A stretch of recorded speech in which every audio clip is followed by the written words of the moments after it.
اور ایک آخری چیز، تراویح کا خصوصی اہتمام کرو، اطمینان سے تراویح پڑھو۔ رکوع میں امام کے ساتھ شامل ہونا اور رکوع تک بیٹھے رہنا، علماء نے لکھا ہے نفاق۔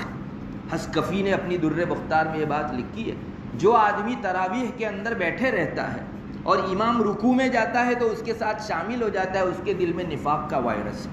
یہ آدمی کل کو موت کے موقع سے منافق بن کے مرے تو کوئی تعجب نہیں۔ اس لیے ہم بہت لائٹلی لیتے ہیں اس کو، اتنی خطرناک چیز ہے کہ موت کی آخری گھڑی کے موقع سے بہت ستا سکتی ہے۔